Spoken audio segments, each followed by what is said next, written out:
Dan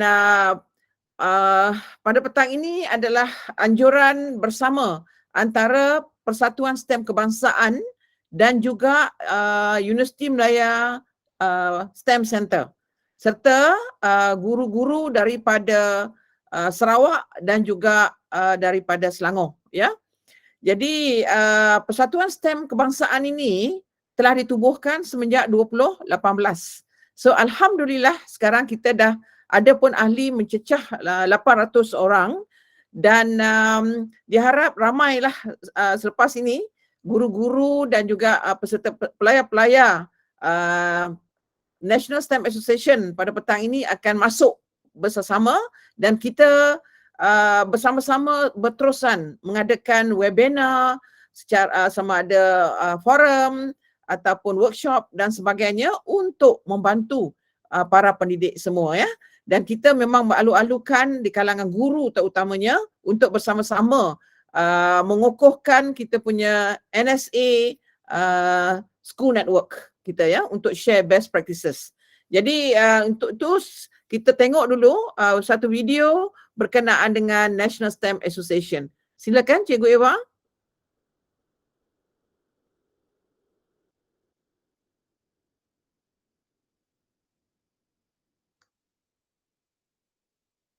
Sekejap ya. Okey.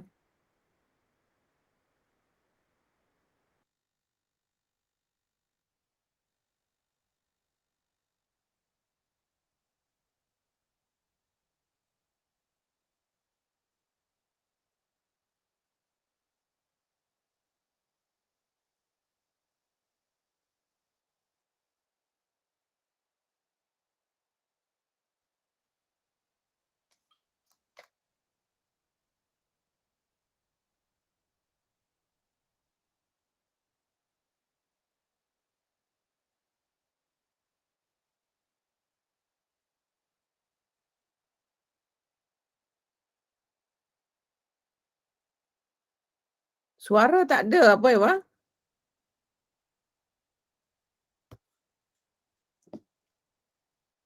UM STEM Center, minta tolong cek kenapa suara tak ada. Kita harapan bernyala nadiku berganda. Boleh mainkan semula tak apa Eva? Semangat tentara.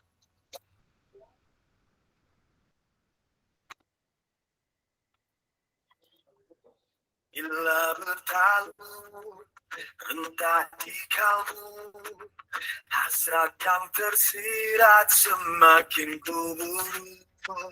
Bila bergema raung yang gempita, harapan bernyala nadiku berganda. Gemuruh jiwa semangat dari puncak ke angkasa, berkalungkan bintang berkelipan, menyerlah jauh dari yang biasa.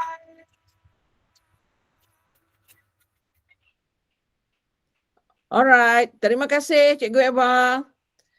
Okay, jadi daripada video yang pendek itu menunjukkan sekarang ni pendidikan kita adalah ke arah evolusi pendidikan 4.0.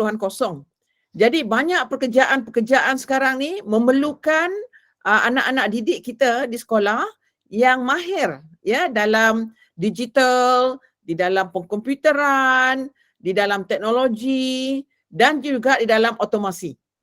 Dan kalau kita lihat sekarang dunia yang maju dalam ekspor mereka berkaitan dengan pertanian contohnya. Kebanyakan mereka hanya menggunakan komputer-komputer saja, robot-robot yang membuat pertanian dan sebagainya. Jadi insyaAllah pada petang ini kita punya panel-panel speaker juga akan berkongsi tentang 2D dan 3D ini, ya. Jadi tanpa melengahkan masa, izinkan saya memperkenalkan kita punya panel yang pertama, iaitu Duta Cikgu Muhammad Taufik bin Yahya, Beliau merupakan guru interim di Sekolah Menengah Kebangsaan Kidurong, Sarawak sejak Julai 2018. Beliau bergraduat dalam diploma pasca siswaza pendidikan dalam bidang reka bentuk dan teknologi sekolah menengah. Dan beliau juga merupakan peserta duta guru kohort yang kedua dan merupakan penyelaras STEM di Sekolah Menengah Kebangsaan Kidurong, Sarawak. Jadi kita memang dengar banyak inovatif ya guru-guru daripada Sarawak, dan banyak juga guru-guru yang daripada Sarawak memenangi award-award ya. Jadi pada petang ini kita akan dengar satu daripada panel kita, iaitu daripada Sarawak yang bertajuk STEM yang berkaitan dengan 2 dimensi dan juga 3 dimensi. Dipersilakan Cikgu Muhammad Taufik. Silakan. Okey.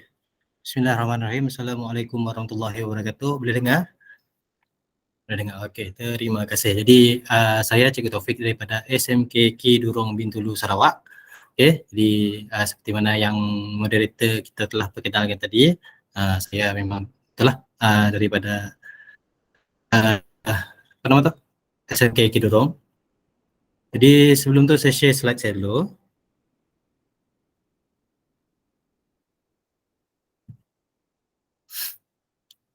Okey. Jadi pada petang ini saya akan berkongsikan berkaitan dengan 2D dan 3D dalam STEM. Jadi 2D dan 3D ini adalah lebih kepada yang huruf nombor 2 dan nombor 3 di dalam STEM, iaitu teknologi dan engineering. Jadi dalam RBT, murid-murid kita telah didedahkan dengan pelbagai teknologi yang mereka gunakan. Dalam teknik pembuatan, mereka untuk pembuatan tingkatan 2 mereka belajar. Jadi sebelum mereka menghasilkan satu-satu produk 3D itu, mereka perlu lakarkan dalam 2D. Jadi kita gunakan teknologi yang ada, yang sedia ada, yang kita ada pada hari ini untuk murid kita explore lebih lagi dalam 2D dan 3D. Jadi sebelum saya meneruskan, saya ingin kongsikanlah definisi. Okey. 2D iaitu dimensi yang melibatkan panjang dan lebar. Jadi 2 dimensi adalah apa-apa garisan, apa-apa garisan yang bersatu daripada satu titik, iaitu titik A ke titik B yang mempunyai panjang dan lebar. Jadi kalau dalam RBT ini dikenali sebagai rupa. Okey, ciri-ciri 2D mempunyai panjang dan lebar, mempunyai permukaan yang rata sebab dia tak ada permukaan lain, dia memang 2D, kita nampak rupa saja. Okey, kemudian mempunyai bucu kecuali untuk bulat dan bujur, dan bersisi lurus kecuali untuk bulat iaitu sisi melengkung. Jadi itu untuk 2D. Seterusnya untuk 3D pula adalah bentuk yang mengandungi 3 dimensi iaitu panjang, lebar dan kedalaman atau tinggi. Okey, ini sama juga yang kita belajar tentang sewaktu di prasekolah, di sekolah rendah tentang bentuk. Jadi yang membezakan adalah dia punya rupa dan bentuk dia. Jadi bentuk 3D yang kita kenal kubus, kuboid, silinder, piramid, kon dan juga sfera, dan banyak lagi sebenarnya bentuk-bentuk yang kita kenal. Okey, jadi sedikit perkongsian di sini apa instrumen ataupun tool yang digunakan di dalam talian yang kita boleh gunakan ataupun menggunakan komputer, iaitu tool yang pertama adalah LibreCAD. Okey, LibreCAD adalah satu software yang digunakan online untuk murid kita membuat apa-apa saja rupa. Okey, saya tunjukkan dulu.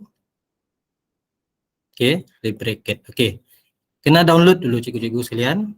Okey, kena download dulu LibreCAD ni. Okey, selepas kita download, kita buka. Okey. Okey, sekejap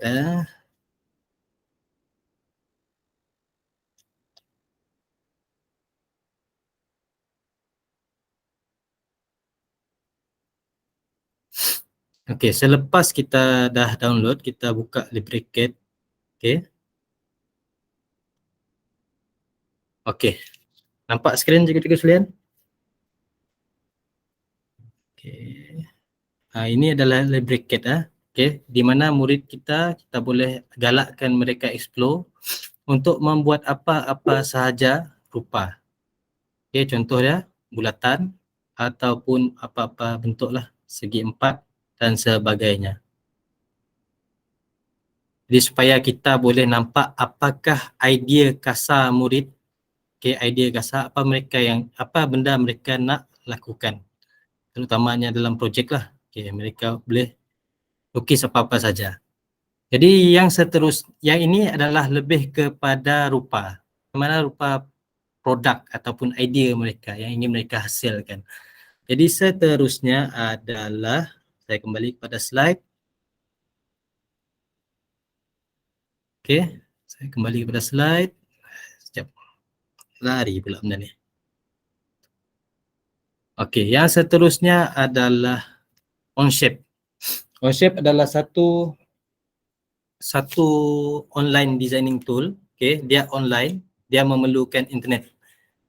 Okey, kalau tak ada internet, dia jadi susah sikit lah. Okey, tetapi ini adalah antara tool yang boleh dikatakan mudah digunakan.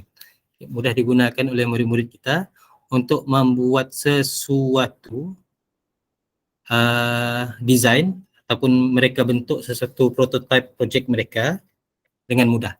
Okey, kita pergi kepada Onshape. Jadi kita kena navigate search box kita, cari Onshape. Okey, kita pergi kepada Onshape. Okey, yang ini tak ada download tetapi kita cuma sign in saja. Okey.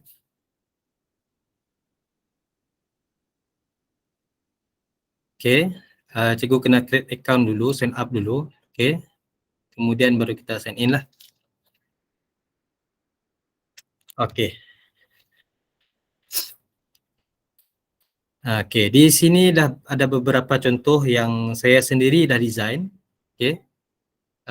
Kebanyakan dia bila kita tunjukkan kepada murid, saya boleh katakanlah murid lebih akan explore dan lebih expert daripada kita, cikgu-cikgu sekalian. Bila murid dah tahu, mereka lebih expert daripada kita macam mana nak design. Ini yang menarik tentang pembelajaran zaman sekarang lah. Murid kita, mereka lebih advance.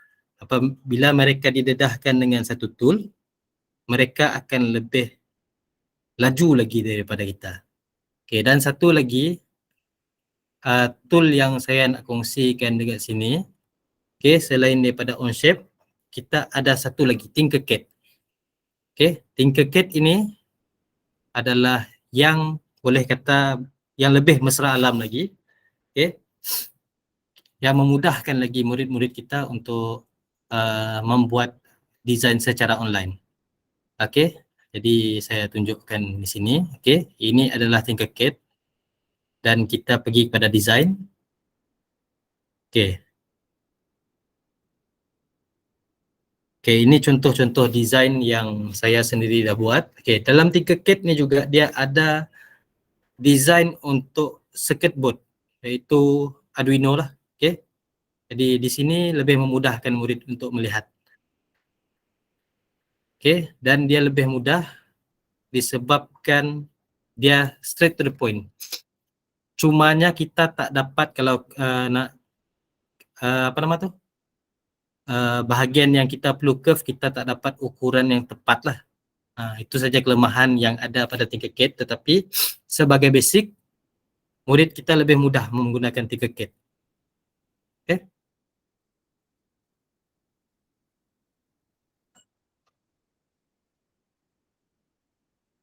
Okay, seterusnya adalah saya punya perkongsian ni tak panjang je cikgu sekalian, minta maaf. Okay, jadi seterusnya, okay, berkaitan dengan STEM. Okay, kita merangsang minat murid untuk menjadi, ini salah ayat saya ni. Okay, untuk mengeksplorasi. Okay, apabila mereka didedahkan dengan satu-satu software ataupun satu-satu tool, tidak kisahlah secara online ataupun offline, mereka akan explore lebih lagi. Jadi ini yang saya harapilah, okey, yang saya boleh katakan apa yang kita lihat kepada kemenjadian murid-murid kita dalam mereka bentuk sesuatu menggunakan software-software yang kita perkenalkan kepada mereka. Okey, kalau kita merujuk kepada DSKP ataupun mana-mana sumber, kita tak ada menyekat apa-apa instrumen ataupun tool yang murid-murid kita boleh gunakan. Ianya terbuka. Jadi ini adalah satu kelebihan pendidikan zaman sekarang untuk murid-murid kita explore lebih lagi. Dan seterusnya menggalakkan pemikiran kreatif serta radikal dalam menghasilkan idea dan murid-murid kita akan jadi lebih kreatif bila mereka dapat menguasai satu-satu teknik design juga sekalian. Jadi saya gunakan perkataan radikal dekat sini. Kadang-kadang bila kita lihat pada satu-satu design yang murid kita buat, kadang-kadang kita boleh kata design itu tak masuk akal. Tetapi murid kita, bila kita mendengar penjelasan daripada murid-murid kita, kenapa dia buat design dia macam tu, kita akan dapat terima. Okay? Kenapa mereka buat design mereka secara pecah? Kenapa tidak bersambung? Jadi apabila mereka menjelaskan, kita dapat tahu apa yang sebenarnya murid kita buat. Dan seterusnya kita dapat memupuk nilai-nilai STEM dalam diri murid, terutamanya pada huruf T dan I. Okay? Sebab kepada kebiasaannya huruf T dengan I ini selalu tertinggal. Jadi kita tarik balik T dengan I ini di samping kita menarik huruf M. Sebab dalam design kita memerlukan perkiraan matematik daripada sudut tinggi, lebar dan panjang. Jadi benda-benda ini kita pupukkan sekali di dalam desainnya. Dan sedikit sebanyak saya nak tunjukkan beberapa apa yang kami dah buat di sekolah. Okey, ini yang kita buat pameran berkaitan dengan 3D. Okey, di bawah koperasi. Okey, kita ada beberapa 3D printer di sekolah dan kita mempamerkan juga hasil-hasil kerja murid. Kalau cikgu lihat dalam gambar ni, kita mempamerkan sedikit sebanyak. Ini adalah contoh-contoh saja yang depan ni, dan belakang ni di bahagian tepi ini adalah beberapa hasil kerja murid lah. Dan seterusnya ini adalah contoh yang murid yang mereka dah design menggunakan Tinkercad. Okey, jadi ini sebenarnya bukan kotak makanan, tetapi ini adalah kotak makeup. Okey, ini adalah kotak makeup yang murid saya buat. Dan seterusnya, ini adalah proses print. Printing. Jadi murid kita lepas mereka design, kita tak nak sekat mereka kepada level design saja, kita bantu mereka untuk realisasikan apa yang mereka dah design. Jadi mereka nampak dan kita sendiri pun nampak apa sebenarnya murid-murid kita belajar, apa sebenarnya murid-murid kita fikirkan, apa sebenarnya mereka nak buat. Jadi itu yang lebih merangsang murid untuk terus mengeksplorasi benda-benda yang mereka pelajari. Jadi itu saja daripada saya. Jadi kalau ada apa-apa kemusykilan, persoalan, cikgu-cikgu sekalian boleh hubungi saya. Ada nombor saya. Ya cikgu? Betul. Ada dalam chat ya, ada permintaan untuk cikgu tunjukkan satu contoh gunakan CAD tadi tu, bagaimana dibuat objek-objek yang simple-simple. Okey.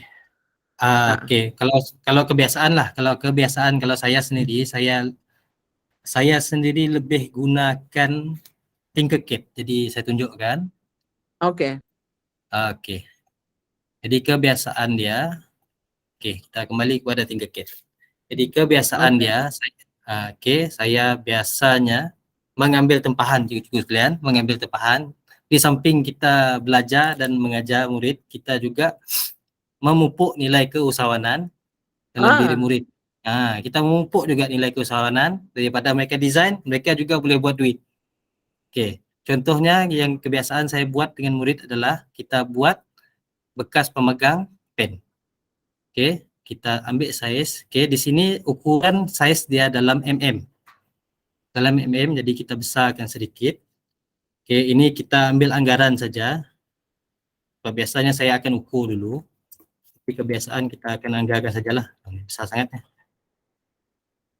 Okey, kita ambil 80. Lebar pun 80. Jadi bahagian ini, kita tengok sekarang dekat design ni, dia berlekuk-lekuk, betul tak cikgu? Okey, dia berlekuk-lekuk tapi kita boleh hilangkan lekuk-lekuk tu dengan menarik side ni. Jadi dia akan menjadi lebih bulat. Okey. Jadi kita tinggikan sedikit. Ini lebih kurang 80 sama dengan 8 cm lah. Jadi kita tinggikan dia lebih kurang dalam 70. Ataupun kita tekan ke sini 70 terus. Okey. Jadi ini adalah silinder. Jadi dia belum berlubang lagi. Jadi kita kena buat satu lagi lubang di tengah-tengah. Jadi kita ambil di sini shape dia. Kita gunakan silinder. Sama juga kita buang side dia. Kita tinggikan juga dia. Lebih kurang 70 tadi kan.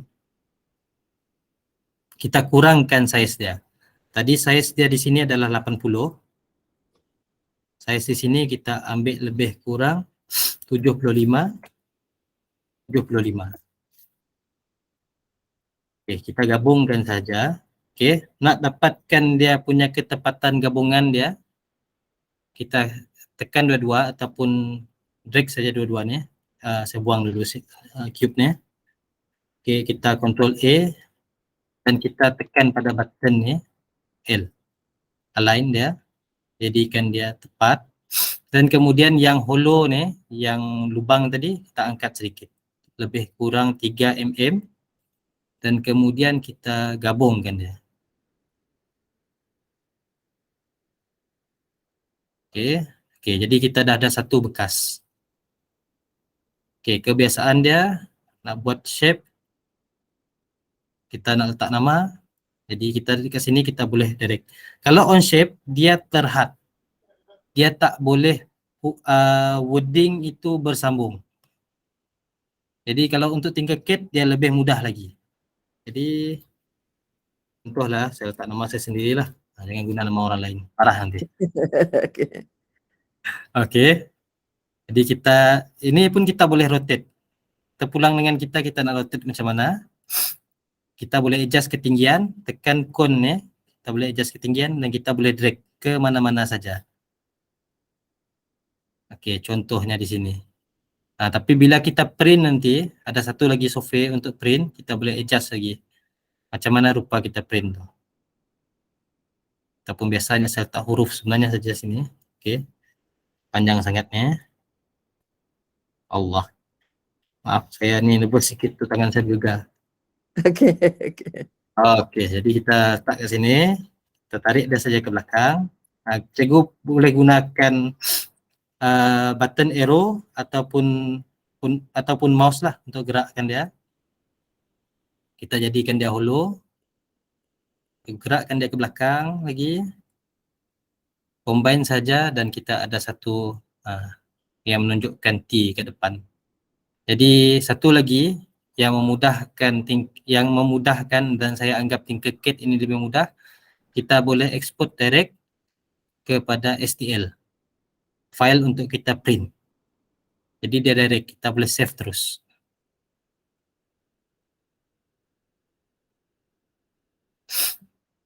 Bila kita dah save terus, kita pun boleh buka dia dan adjust macam mana kita nak print. Okey, software tu masih loading lagi. Sekejap saya tunjukkan.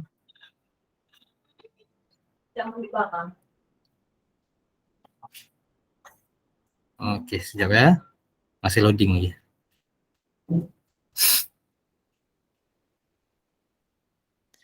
Sambil dengar loading tu Cikgu Taufik daripada Puan ada soalan daripada Puan Nur Ikhwani. Dia kata jika LibreCAD boleh design 3D dan print 3D juga ke, dia kata. Okey, daripada apa yang saya explore lah. Okey, ni saya tak explore mendalam sangat tentang LibreCAD ni sebab dia lebih kepada rupa, menunjukkan rupa saja. Jadi saya rasalah, saya bukan ini yang saya ada discover. dia cuma lebih kepada menunjukkan rupa saja. Okey. Tapi kalau Onshape dan juga Tinkercad memang lebih kepada 3D lah. Jadi basic yang saya gunakan kepada student saya untuk LibreCAD ni adalah untuk mereka menunjukkan rupa produk mereka supaya kita dapat gambaran kasar apa sebenarnya mereka nak buat. Apabila mereka terjemahkan dalam Onshape dan juga Tinkercad, baru kita nampak apa rupa sebenar produk mereka. Okay, Cikgu Noyawani, adakah saya menjawab? Boleh key in dekat chat apa? Cikgu Nur Wani, is it betul? Okey, dia dah load dia tu. Saya share juga. Okey. Bagus seronok kan sekarang dengan adanya pelbagai software dan sebagainya ni memudahkan kita membantu untuk mengajar kan? Cikgu? Mengajar ya. Dan ni satu. Okey, ini adalah slicer ataupun setting sebelum kita print lah. Jadi di sini murid-murid kita boleh adjust berapa ketebalan setiap garisan apabila mencetak dan berapa kelajuan. Jadi kalau kita bercakap tentang 3D printing ini, dia memang mengambil masa yang lama. Okay, mengambil masa yang lama. Bergantung kepada design yang kita buat. Contohnya ini, okay, kita gunakan satu printer iaitu Artillery Sidewinder. Okay, ini yang menggunakan setting yang kebiasaannya saya buat lah. Okay, di bahagian ini kita ada setting dia. Berbagai jenis, itulah berbagai bahagian yang kita boleh adjust dari segi ketebalan garisan, berapa wall untuk kita print. Kita boleh adjust kat sini cikgu-cikgu. Ini infill berapa isi dalam untuk dalam antara wall ni, apa isi dalam, dan juga kita boleh adjust juga apa yang jenis infill lah yang kita gunakan. Jadi apabila kita slice kita dapat tahu berapa anggaran jam. Okey, contohnya untuk yang ni tadi lebih kurang 4 jam cikgu-cikgu sekalian. Dia agak panjang sih, 4 jam tapi tak lama lah, kurang sehari. Okay, jadi dekat sini pun kita boleh preview juga macam mana keadaan dia print. Okay, kita boleh adjust tengok line mana kita nak atur. Dan contohnya kita ada benda yang hollow di sini iaitu huruf T ni. Huruf T, kita ada yang hollow di sini. Kadang-kadang apabila benda ini kita memerlukan support supaya bahagian ini tak terjatuh ke bawah. Sebab dia cetak garisan demi garisan, kita boleh add on support. Okey, kita balik pada sini.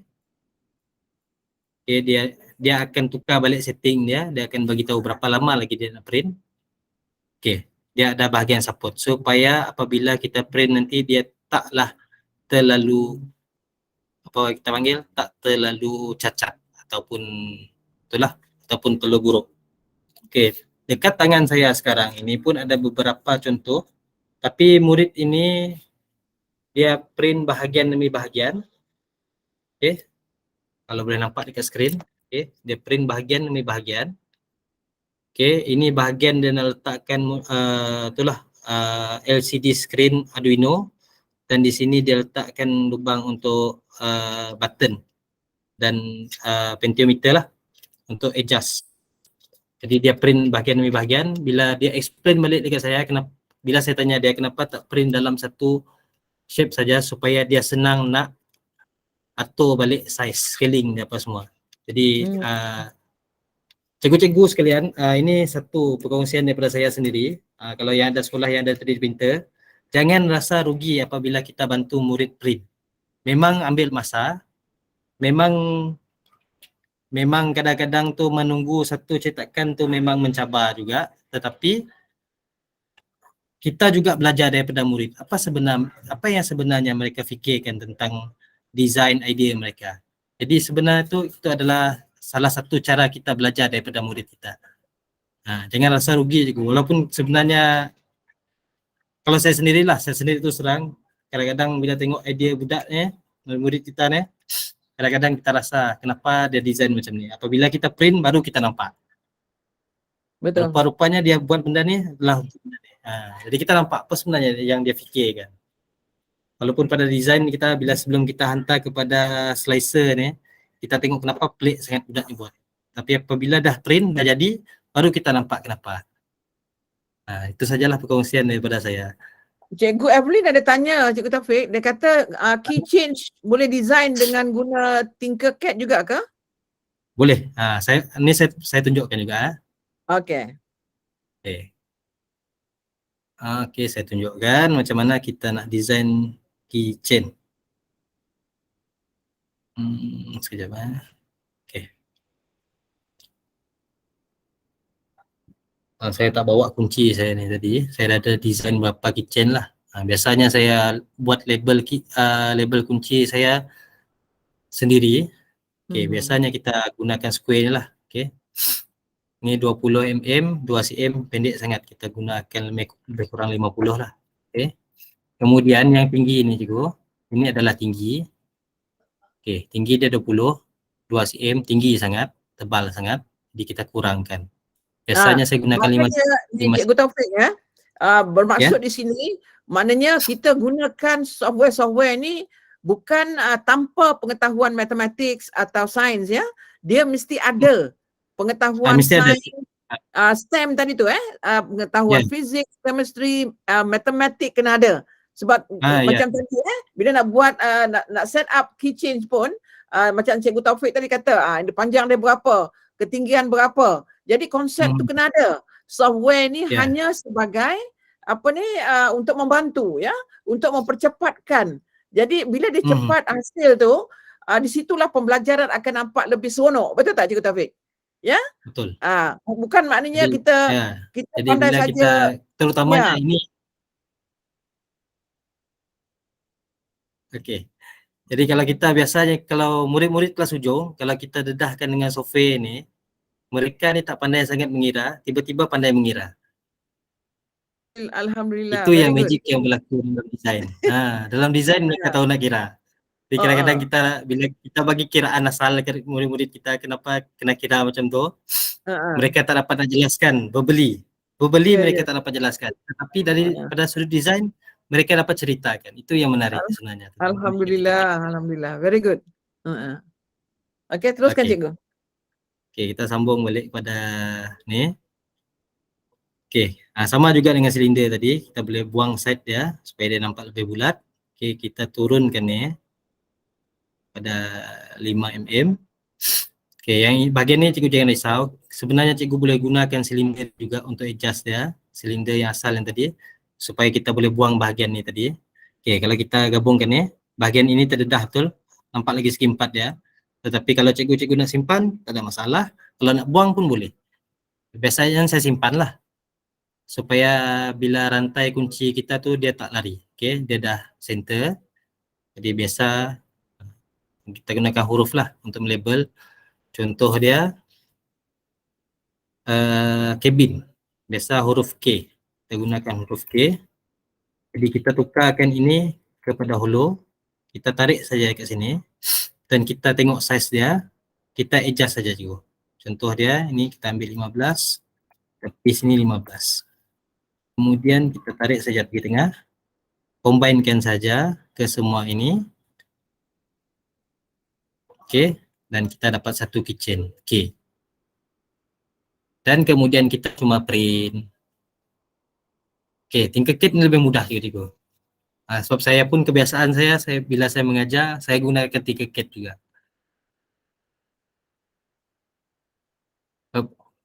Kebanyakan dia kalau kita gunakan software lain seperti Fusion 360, Blender dan sebagainya yang lebih advance, murid-murid kita yang belajar benda advance ni dia tak dapat patah balik ke belakang.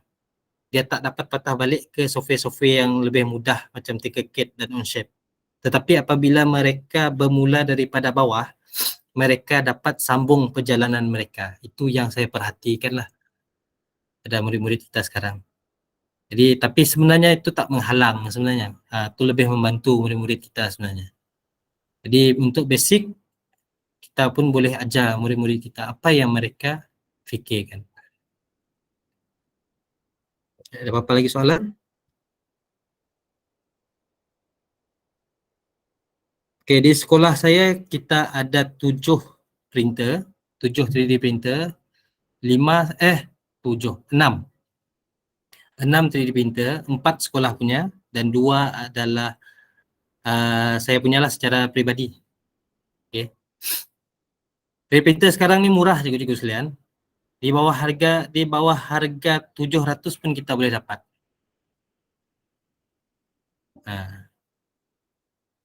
Tapi kalau yang model yang saya gunakan tu adalah model yang harga 1,600 lah, yang lebih memudahkan.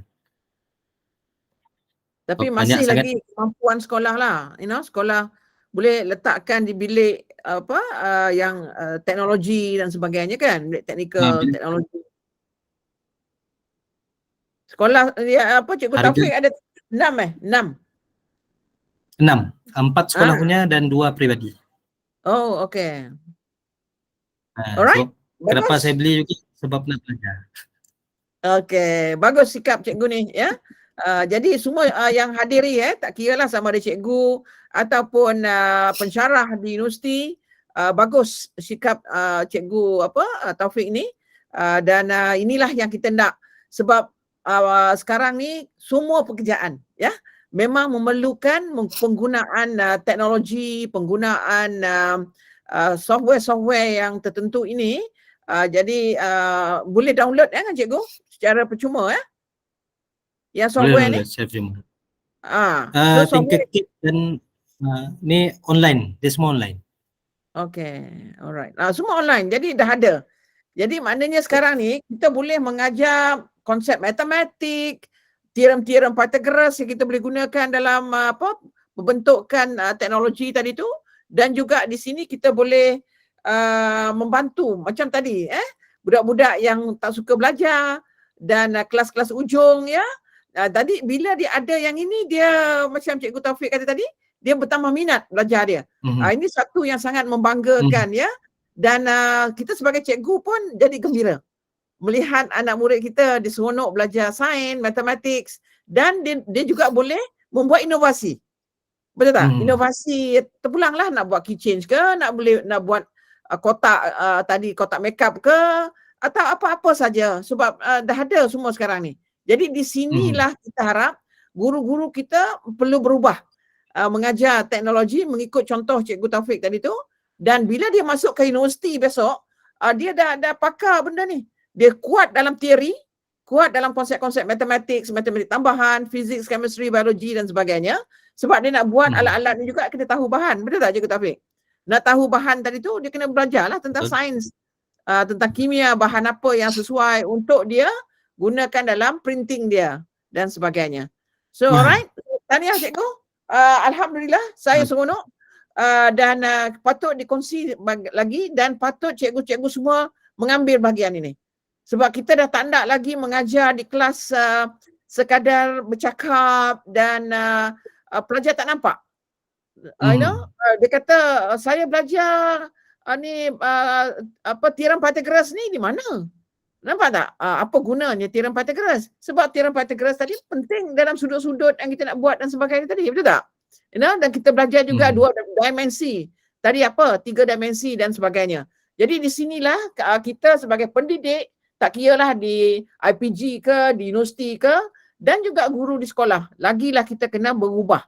Dan baru budak kita boleh dan murah saja, kata Cikgu Taufik tadi tentang 3D printer. Jadi ini yang kita kena ubah dan majukan pelajar-pelajar kita.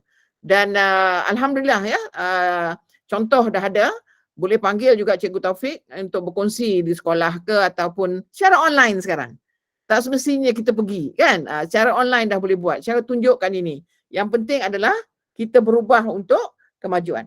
Alright, kita berikan tepukan gemuruh kepada Cikgu Taufik, dan saya nak yang hadirin key in dekat chat, seronok tak? Bagus tak? Just kata yes, tekan. Alright.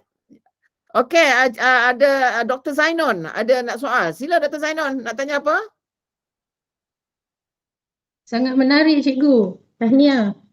Okey, alhamdulillah. Sebenarnya nak Alhamdulillah. bagi clap. Wonderful, amazing gitu. Yes. Okey, alright. Okey. Ah. Terima kasih Dr. Zainon. Dr. Zainon ni apa? Sekarang ni di Semioreksem dan sekejap lagi beliau akan berpindah menjadi pensyarah di Universiti Pendidikan Sultan Idris ya. Alright, Ya, tahniah. insyaAllah. Terima kasih Dato' for your support. Terima kasih. Tahniah. I will try to be in Tanjung Malim pula. Alright, alhamdulillah. Okay. So mari kita sama-sama mengikut contoh-contoh terbaik yang daripada duta guru kita ni, kita kongsi. Tak kira lah sama ada macam saya kata tadi, kita pendidik di sekolah ataupun di universiti ataupun di IPG, kita semua berubah, membantu. Tapi konsep matematik, konsep kimia, biologi, fizik kita kena ada. Sebab kita nak tahu bahan apa yang kita gunakan dalam printing, sudut-sudut macam mana, pengiraan macam mana. Alright, so tahniah, terima kasih. Seterusnya kita pergi kepada panel kita yang kedua, iaitu Cikgu Nur Azurah binti Haji Abdul Jalil, dan beliau juga adalah merupakan ijazah dalam biologi dengan kimia dari Universiti Malaysia Sarawak, UNIMAS. Beliau juga mempunyai sarjana ya dalam Executive Master Administrative Science dari UiTM ya. Dan sekarang bertugas di Sekolah Menengah Kebangsaan Bakur Kuching Sarawak. Ya, jadi dia kata dia berpindah dari Perak mengikut suami kembali berkhidmat semula ke Sarawak. Jadi tak apa, mana saja kita mengajar, kita boleh berkongsi ya. Jadi beliau juga banyak masuk pertandingan inovasi dan robotik peringkat bahagian daerah Kuching, peringkat negeri,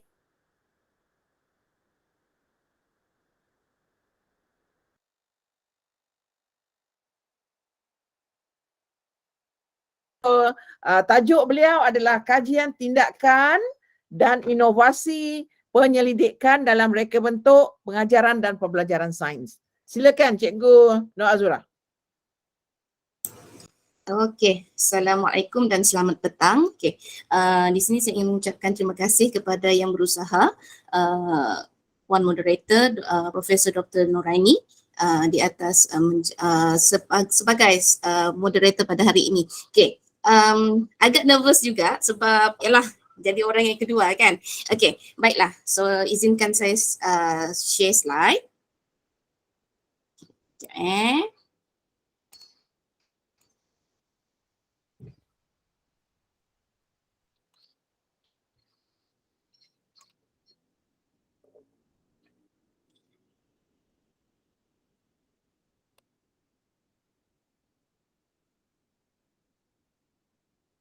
Okey, so ini adalah saya, di mana saya Cikgu Zura daripada SMK Bakur Kuching Sarawak.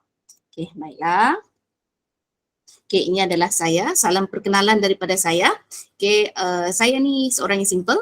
Jadi perkongsian saya pun agak-agak santai juga, di mana perkongsian saya ni berfokuskan kepada kajian tindakan, inovasi dan bagaimana kajian tindakan dan inovasi ini membantu di dalam memudahkan reka bentuk kurikulum di dalam subjek sains dan seterusnya dapat membantu menarik minat murid di dalam subjek STEM.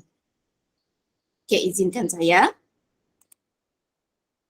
Okey, baiklah, ini adalah sebahagian daripada pencapaian yang diperolehi daripada anak-anak murid saya, anak-anak didik saya, di mana ini adalah di mana saya bermula pada tahun 2015, penghujung 2015. Jadi saya didedahkan, dan kemudian saya macam Cikgu Taufik juga berterusan daripada 2015 sehinggalah sekarang saya sentiasa belajar, sentiasa meneroka sesuatu yang baru. Jadi kalau kita tengokkan daripada reka bentuk pembelajaran sains itu sendiri daripada subjek STEM pada tahun ke tahun tu memang akan ada berlaku perubahan. Jadi di situ saya mengambil inisiatif bagaimana untuk saya nak membantu student saya, saya nak membantu student saya tu untuk meminati subjek sains ataupun subjek STEM. So saya fokuskan kepada kajian tindakan dan juga kepada inovasi. Okey. Kalau kita lihat di sini daripada ayat pertigaan di sini, jangan setengah hati menjadi guru kerana anak didik kita telah membuka sepenuh hatinya. Jadi di sini kalau kita lihatlah bagaimana untuk membentuk minat pelajar-pelajar ini sebenarnya bermula daripada guru itu sendiri. Guru itu sendiri seharusnya mempunyai sikap meminati subjek sains, subjek STEM terlebih dahulu. Tidak kisahlah sama ada sains kah, teknologi kah, RBT kah ataupun matematik. Okey, yang penting sentiasa berterusan dan belajar dan keep on learning lah. Okey. So di sini apakah peranan peranan guru di dalam membantu meningkatkan mengekalkan minat murid terhadap STEM di sekolah. So bagaimana? Okey, jadi di sini inilah yang saya ingin kongsikan pada hari ini, iaitu peranan guru di dalam bilik darjah. Di mana peranan guru itu bermula daripada bilik darjah, dan kalau kita lihat di sini adalah sebahagian daripada DSKP Sains tingkatan 2. Okay, bagaimana untuk membantu pelajar itu. Jadi di sini saya melihat sebab saya mengajar sekolah luar bandar, di mana kalau sekolah luar bandar ni capaian internet pun memang agak kurang memberangsangkan. Kadang-kadang internet tu ada di luar daripada kelas ataupun ada di luar daripada makmal. Jadi kita terpaksalah menggunakan pelbagai alternatif untuk membantu pelajar. Jadi salah satu inisiatif saya adalah di mana saya lihat selepas daripada sesi pengajaran dan pembelajaran saya. So apa yang saya buat adalah saya sentiasa melihat behavior daripada pelajar-pelajar saya. Apa yang menyebabkan pelajar-pelajar saya tidak dapat memahami sesuatu subjek itu dengan baik. Okay? Jadi di situ saya buat refleksi daripada pemerhatian saya, dan daripada situlah membentuknya kepada kajian tindakan saya bagaimana untuk membantu pelajar-pelajar saya. Jadi di sini macam untuk kelas saya ni adalah pelajar tingkatan 2. Saya mengajar tingkatan 2, mengajar tingkatan 3 dan juga mengajar tingkatan 4, dan semuanya adalah kelas pertengahan dan hujung. Okay. Bila capaian internet tiada, kita jadi blur. Macam mana kita nak mengajar student ni? Macam mana kita nak menarik minat student ini di dalam subjek STEM? Jadi saya terpaksa menggunakan pelbagai inisiatif untuk membantu anak-anak murid saya agar anak-anak murid saya ini boleh menguasai sesuatu topik itu ataupun boleh menguasai subjek STEM dengan baik. Jadi saya sentiasa membuat kajian tindakan dan juga saya sentiasa berbincang dengan rakan-rakan serta dengan rakan-rakan SIC Plus ataupun pembimbing saya. Jadi di sini hasil daripada kajian tindakan saya, di mana cabaran saya adalah pelajar-pelajar saya tak dapat nak berkomunikasi dengan baik. Tak dapat nak berkomunikasi. Bila nak berkomunikasi takut. Bila nak membentang ke hadapan takut. Even dia akan dia nak membentang pun dia akan tutup muka dia tu dengan kertas. So di situ apa tindakan kita adalah saya cuba menghasilkan satu kit komunikasi pembelajaran untuk anak-anak didik saya. Terutamanya untuk kelas menengah rendah dan juga menengah atas, untuk kelas-kelas pertengahan dan juga kelas hujung. Kenapa saya membina kit komunikasi ini? Sebab saya nak membantu anak-anak murid saya mempunyai keyakinan diri, bermotivasi untuk membentang di hadapan. Jadi hasil daripada kajian tindakan saya sebenarnya dapat membantu anak-anak murid ini membentang di hadapan tanpa rasa takut lagi. Jadi mereka pun sudah terbiasa selama dalam kiraan anggaran saya dalam setahun lebih. So anak-anak ini berubah dari segi sikap, dari segi minat terhadap subjek STEM tu memang sentiasa meningkat. Dia memang automatik dia akan shoot. Okay? So di situ saya dapat lihatlah ada perubahan kepada anak-anak murid saya di sini. Cikgu, boleh terangkan sikit tak? Saya tengok slide sebelumnya, minta slide sebelumnya. Okey. Boleh terangkan sikit tak? Sebab pengaliran arus elektrik, litar bersiri, lari apa semua sebagainya kan. Arus elektrik ni budak-budak macam kalau kita sekadar bercakap saja dia tak nampak. Apa pengaliran arus elektrik, apa dia litar bersiri, litar selari. Macam mana dalam kajian tindakan cikgu ni tadi tu dengan aktiviti ni tadi budak yang tu jadi excited? Silakan. Okay. Alright. So terima kasih Prof. Right. So di sini ini adalah DSKP Sains tingkatan 2. Berkaitan dengan bab 7 iaitu keelektrikan dan kemagnetan.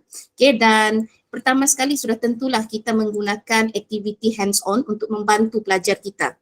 Okay, selain daripada aktiviti hands-on juga, saya juga menggunakan media sosial, okay, media sosial untuk membantu student saya, di mana sebab budak-budak ni dia ada handphone di kawasan rumah dia, okay. So yang mana yang tinggal di kawasan yang mempunyai capaian yang baik, so budak-budak ini akan buka TikTok, okay, akan membuka TikTok, so dia akan lihat, okay, dia akan lihat okay, apa yang dimaksudkan dengan ni. Itu adalah hasil pembelajaran dia selepas daripada kelas saya. Okay, jadi kalau di sini selepas daripada sesi pembelajaran tu, okay, saya akan tanya pelajar-pelajar saya, adakah awak semua faham? Okay, adakah pelajar-pelajar semua faham apa yang telah disampaikan? Jadi selalunya selepas daripada aktiviti hands-on, keesokan harinya ataupun untuk yang masa seterusnya, saya akan buat lagi satu aktiviti project based learning, di mana saya akan minta pelajar-pelajar ini untuk membuat pembentangan projek berkaitan dengan pengaliran arus di dalam litar bersiri dan juga litar selari di sini. Okey, di mana saya telah membeli, kalau tak silap saya, ya, saya telah membeli kit pembelajaran RBT untuk litar bersiri dan litar selari, dan selepas itu saya modify sedikit wayar tu, okey, wayar tu untuk memudahkan student saya membuat penyambungan. Okey, jadi selepas itu pelajar-pelajar saya berikan satu masa, okey, untuk pelajar-pelajar saya untuk membuat untuk menyiapkan project based learning dan juga untuk menyiapkan litar bersiri berkenaan. Dan selepas itu saya akan tanya lagi apa kaitan litar ini kepada sistem pendawaian di rumah. So pelajar-pelajar ini mereka secara tidak langsung mereka explore. Okay, dan juga dalam kelas tu kalau kita tengoklah kan daripada pengalaman saya dalam beberapa tahun mengajar subjek ini, okay, saya dapati saya dapati kebanyakan pelajar akan muka blur, lepas itu pelajar tu dia akan tidur, lepas itu dia akan buat kerja dia sendiri. Dia akan kata, saya tak tahu cikgu, saya tak faham. Jadi saya gunakan kajian tindakan saya untuk membantu murid-murid saya. Okay, di mana saya menghasilkan inovasi iaitu kit pembelajaran komunikasi untuk membantu student saya menyiapkan tugasan project based learning itu. Okay, ada juga pelajar yang mempunyai capaian internet yang baik, mereka akan buat video. Okay, buat video, mereka akan hasilkan video daripada kit komunikasi pembelajaran itu. Okay, ada juga pelajar dia tak mampu, okay, di mana pelajar yang mempunyai ada cabaran internet, so pelajar-pelajar ini akan hasilkan pembentangan, okay, akan menghasilkan pembentangan di hadapan kelas. Jadi dia akan bertambah lagi, dia akan menambahkan lagi keseronokan murid untuk belajar membentang di hadapan. Jadi ini yang saya buat untuk pelajar-pelajar saya, untuk membantu pelajar-pelajar saya meminati subjek STEM secara tidak langsung. Okey, okey, Prof. Okey, teruskan. Very good. Okey. Alright. So ini adalah untuk yang pelajar tingkatan 4. Okay, di mana pelajar tingkatan 4 tidak memahami, tidak memahami proses pembahagian sel, di mana kelas ini adalah kelas hujung. So kelas hujung selalunya bila masuk dalam topik ini, hasil daripada perbincangan dengan rakan-rakan saya, kebanyakan pelajar-pelajar daripada kelas hujung ni akan tidur. Okay, jadi salah satu cara untuk mengelakkan daripada murid ini tidur adalah saya hasilkan satu inovasi untuk membantu student saya belajar dengan lebih baik.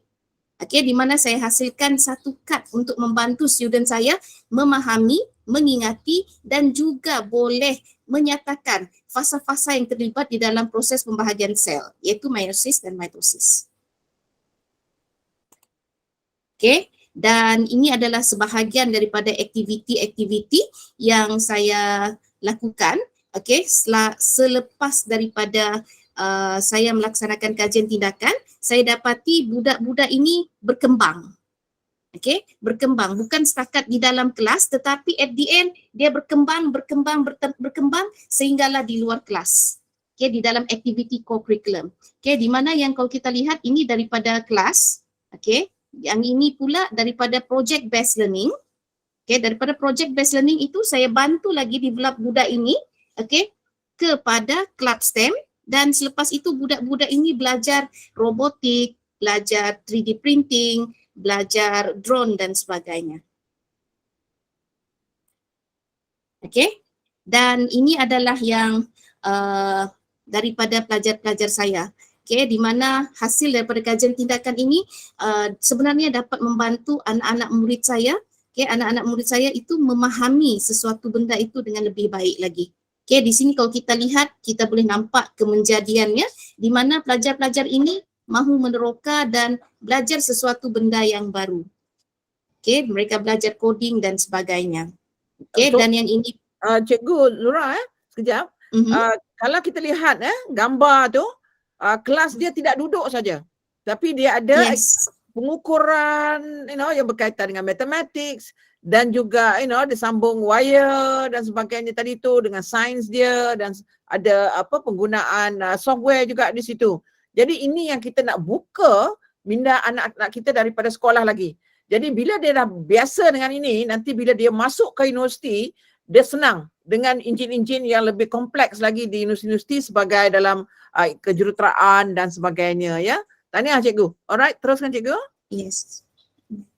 Okay, terima kasih Prof. Okay.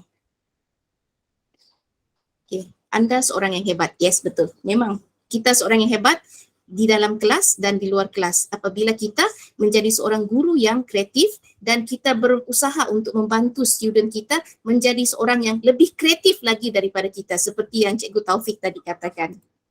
Okay, dan saya menggunakan pelbagai strategi di dalam pengajaran dan pembelajaran. Salah satunya adalah banyak inquiry, okay, lepas itu constructivist, okay, dan juga banyak pendekatan. Contohnya macam pendekatan terbeza juga saya laksanakan untuk ke semua kelas yang saya ajar. Jadi pelajar-pelajar saya, syukur alhamdulillah, masuk ke dalam kelas saya, mereka tak tidur.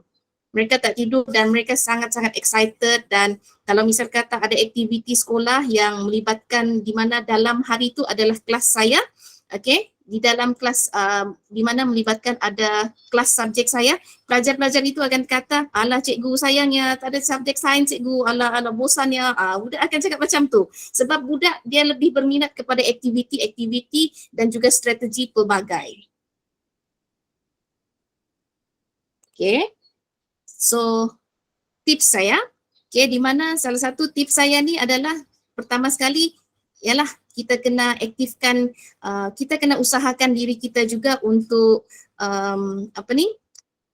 menggiatkan diri kita, bergiat secara proaktif di dalam penulisan, iaitu kajian tindakan. Sebab kajian tindakan ni adalah salah satu bentuk refleksi amalan pengajaran kita. Mengapa amalan pengajaran kita tu tak dapat nak membantu? Jadi kita akan gunakan kajian tindakan ini untuk membantu student kita. Dan secara tidak langsung, okay, akan menghasilkan inovasi di dalam pendidikan. Jadi ini adalah inovasi-inovasi yang saya hasilkan untuk daripada kajian tindakan saya untuk membantu anak-anak didik saya di SMK Baku. Okay, jadi di sini selain daripada kajian tindakan juga di mana saya meletakkan juga peranan saya sebagai seorang guru STEM.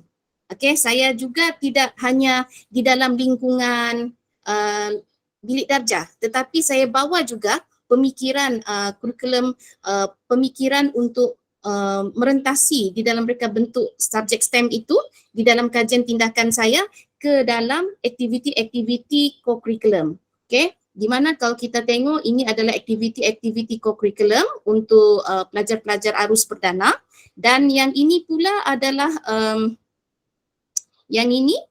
ini pula adalah aktiviti saya bersama dengan pelajar-pelajar pendidikan khas, di mana saya berusaha membantu anak-anak didik ini, okay, anak-anak yang berkeperluan khas ini di dalam program Hiratake program, iaitu penanaman cendawan. Jadi ini adalah program mereka yang pertama bersama-sama dengan saya di bawah kerjasama kolaborasi dengan Club STEM.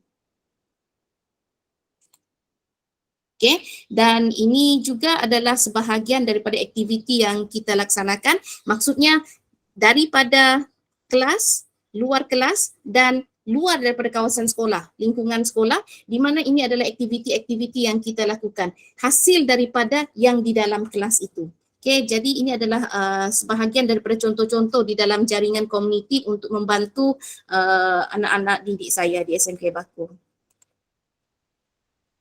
Okey, jadi di sini kalau kita lihat guru yang sederhana itu sebenarnya memberitahu, guru yang baik itu menerangkan, guru yang unggul menunjuk ajar, tetapi guru yang hebat, guru yang memberi inspirasi. Jadi untuk menjadi seorang guru yang memberikan inspirasi ini, guru itu seharusnya menanam minat subjek STEM itu terlebih dahulu. Asasnya bermula daripada guru itu sendiri. Macam yang saya lihat daripada Cikgu Taufik, saya dapati Cikgu Taufik mempunyai inisiatif sendiri untuk membantu pelajar-pelajarnya di dalam subjek RBT. Okay, jadi Cikgu Taufik ini dia membeli 3D printer. Okay, manakala saya pula meminati subjek STEM itu di dalam subjek sains, di mana saya juga membantu pelajar-pelajar saya membeli kit-kit pembelajaran, saya hasilkan kit-kit pembelajaran sendiri melalui kajian tindakan dan inovasi saya. Jadi itu sahaja pembentangan saya pada hari ini. Okay, jadi kalau cikgu-cikgu kalau nak tengok, okay, sebab banyak sangat. Sebenarnya doktor terlalu banyak sebab sudah lama kan benda ni, jadi terlalu banyak, tambah-tambah lagi dengan program-program yang macam doktor anjurkan, sebenarnya banyak memberikan kesan kepada pembangunan diri seorang guru tu. Okay, at the end, last kali media sosial saya letakkan ya. Itu sahajalah. Nanti jangan lupa join ni Persatuan STEM Kebangsaan kita ni. Dr. Cikgu Eva dah join, so ikut. Nanti kita boleh buat macam-macam sharing dan juga kita boleh belajar juga daripada rakan-rakan lain dan sebagainya. Jadi ini yang kita boleh jadikan STEM network dalam seluruh Malaysia dan sebagainya. You know, sebab sekarang senang, kita dah boleh buat online saja sharing kan, tak payah lagi. Kalau sekali-sekala kita pergi boleh ya. Okay. Alright, so tahniah Cikgu Zura. Jadi seronok tak semua? Boleh tak ni everybody key in dalam kat chat tu? Seronok dan belajar sesuatu tak? Okey, semua yang hadir ni. Kita ada 33 orang ni. Key in. Apa rasa setelah dua panel hebat-hebat kita, dua-dua adalah duta guru kita. Okey, menarik kita daripada Cik Muhammad Faiz, Saidi, seronok. Lagi key in. Yes, lagi. Seronok beritahu, you know? Jadi hebat, tahniah daripada ni KPM ni Cikgu Rashidah Okey, bagus. Jadi maknanya di sini kita memang saya tahu hari Isnin ni adalah cuti cuti menyambut Depa Bali. Tak apa, kita sambut sama-sama. Tetapi macam sikap Cikgu Taufik dan Cikgu Azura tadi, kita jangan lalai, terus belajar, terus dan kita tak payah pergi ambil kapal terbang untuk datang ke Kuala Lumpur ke sekarang dah ada online dan macam yang Cikgu Taufik tadi dah ajar dah download software tertentu dan kita boleh belajar dan kedua-dua cikgu panelis kita semua committed. Dia beli kit-kits, beli printer dan sebagainya supaya dia boleh mengajar pelajar-pelajar. Dan apa yang berlaku, pelajar-pelajar yang kelas ujung pun dia seronok belajar, betul tak? Dan ini pahala tau. Ini pahala ni kita dapat sebab kita dapat mengubah pelajar kita, pendidikan kita, rakyat negara kita dan sebagainya. Jadi tahniah saya sangat banggalah pada hari Jumaat yang mulia ni. Saya seronok menjadi moderator. Saya pun belajar, saya pun dapat melihat keseronokan guru tadi. Ada banyak cikgu-cikgu cakap, Datuk, apa tu pembelajaran based learning? Dia kata, di sini dah banyak contoh dah tadi. PBL ni. Tambahan sekarang, kita dah tak ada lagi UPSR. Kita dah tak ada lagi PT3, betul tak? Jadi sekarang ni semua adalah bergantung kepada keseronokan cikgu tadi tu. Keikhlasan cikgu tadi tu untuk melahirkan insan yang holistik. Pelajar-pelajar yang holistik bermaksud dari segi aspek kognitif dia bagus, dari passion dia. Pelajar tu pun seronok tadi kan kalau kita tengok. Dia pasangkan wire-wire tadi kan dan sebagainya, dia nak ukur, dia nak buat apa semua. Jadi ini yang kita nak melahirkan. Jadi dia bagus dari segi akademik, kognitif dia, bagus daripada efektif passion dia, dan bagus juga daripada dia punya hands on dia punya psikomotor dia. The hands on activity tadi tu dia buat. This is the PBL. Pembelajaran berasas problem based project based learning. Jadi nak buat project based learning ni ikutlah macam panelis kita hari ni. Cikgu Taufik pun dah praktis. Cikgu Azura pun dah praktis project based learning tadi tu. Jadi kalau tak ada pun exam, tapi pelajar-pelajar kita seronok. Kita nak pelajar kita supaya they run to our class. Dia bukan run away from our class. Maknanya dia kata, lepas ni belajar apa Belajar sains dengan cikgu apa? Cikgu Azura. Okey, best. Lepas ni kelas apa Oh, dengan cikgu Taufik. Best. You know? Kita nakkan pendidikan kita, tak kira lah sama ada kita di sekolah, di universiti, di IPG ke di mana, we want the best. Jadi nak jadi the best, ikut the best lah. Dua-dua hari ni memang the best. Betul tak? Setuju tak? Please key in dekat chat. Best tak dua-dua panelis kita? Okay, so setuju. Okay, please everybody be involved, ya. Key in, then bring back the ideas. Alright, alhamdulillah. Tahniah semua. Kita ada seorang lagi panelis kita. Kita tadi daripada Sarawak. Sekarang ni kita terbang balik ke Selangor. Kita juga ada duta guru kita daripada Selangor. Jadi iaitu panel kita yang ketiga, iaitu Cikgu Natrah binti Haris Fazilah. Beliau merupakan penyelaras STEM Sekolah Menengah Kebangsaan Seksyen 9 Shah Alam Selangor. Beliau juga merupakan guru biologi tingkatan 4 dan 5 dan sains tingkatan 3. Beliau berkelulusan Bachelor Science dengan pendidikan biologi daripada Universiti Putra Malaysia dan seterusnya melanjutkan pelajaran dan kelulusan sarjana teknologi pengajaran reka bentuk pengajaran daripada Universiti Melaya.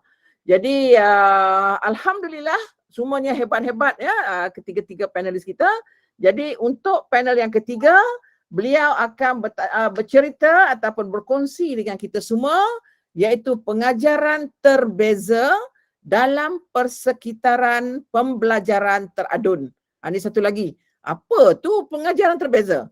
Apa itu persekitaran pembelajaran teradun? Okey, kita dengar sama-sama, kita majukan diri kita. Alright, silakan Cikgu Natrah. Baik, alhamdulillah. Bismillahirrahmanirrahim. Assalamualaikum warahmatullahi wabarakatuh dan selamat petang. Terima kasih kepada Prof. Datuk Nuraini dan juga AJK daripada NSA atas peluang untuk berkongsi sedikit sebanyak pengalaman berada di SMK Seksyen 9 setakat inilah. Alhamdulillah. Di sini saya kongsikan apa yang saya memang praktis di sekolah SMK Seksyen 9 setakat ini, iaitu pengajaran terbeza, differentiated instruction atau differentiated learning dalam persekitaran pembelajaran teradun atau dalam bahasa Inggeris kita panggil blended learning lah. Mungkin yang tu lebih famous lagi, ramai cikgu kenal lah. Okay, so sebagaimana yang telah dinyatakan sebentar tadi, saya currently bertugas di SMK Seksyen 9 dan telah mempunyai pengalaman lebih kurang 10 tahun dalam mengajar bidang biologi dan juga sains, dan support daripada KPM dan juga NSA membolehkan saya menyertai pelbagai program, pelbagai aktiviti dari peringkat kebangsaan sampai ke peringkat antarabangsa yang terkini yang bersama STEM Professional Development dengan Singapura tu lah.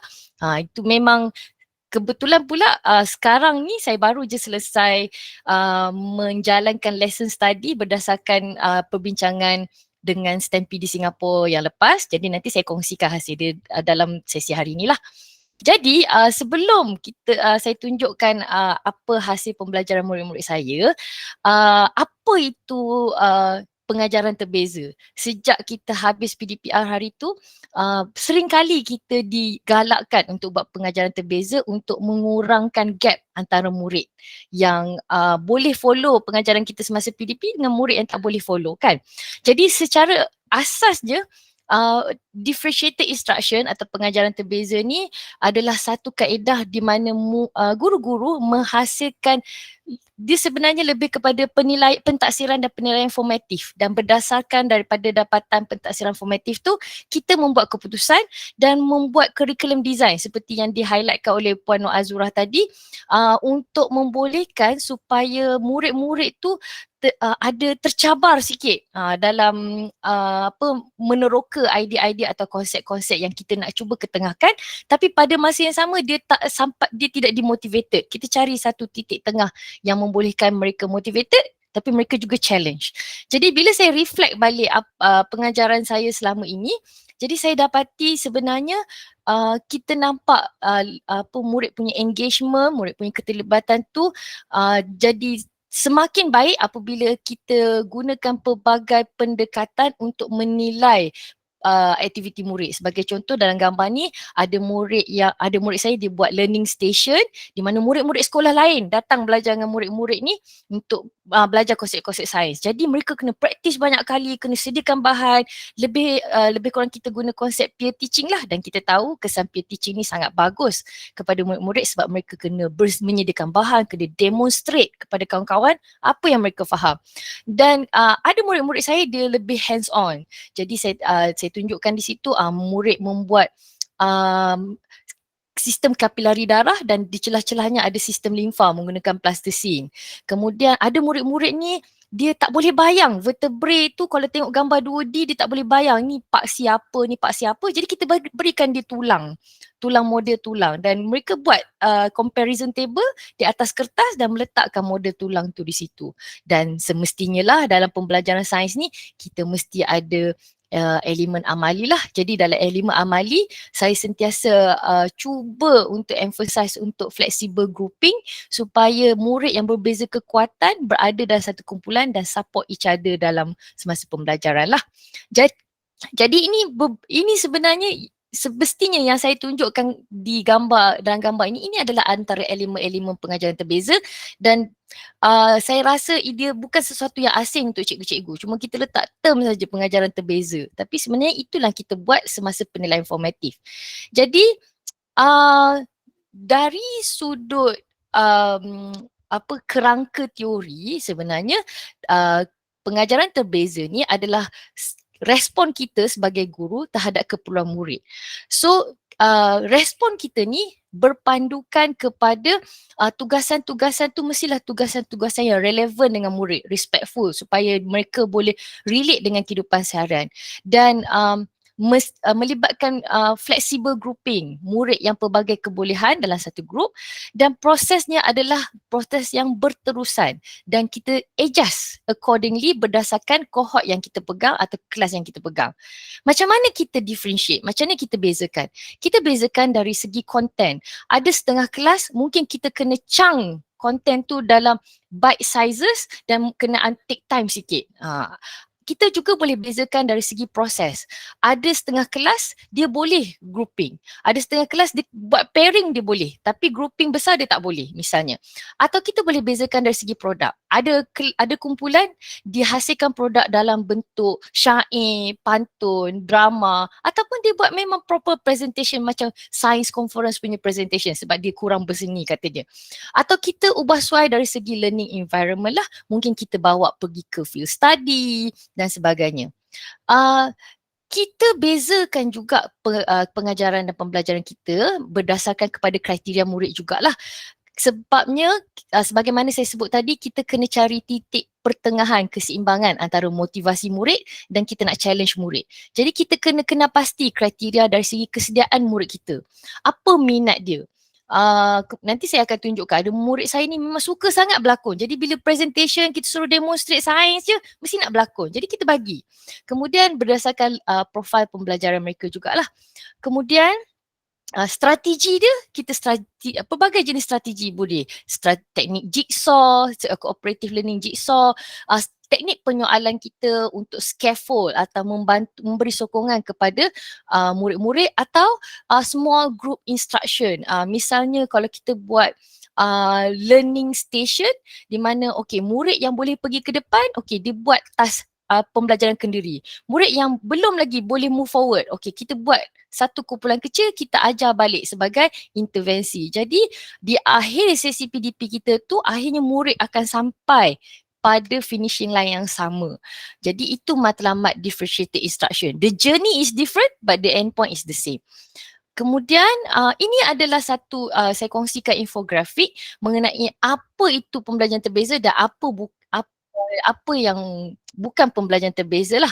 So essentially kita fokus kepada asas-asas PDP. Perkara yang paling asas seperti pentaksiran formatif.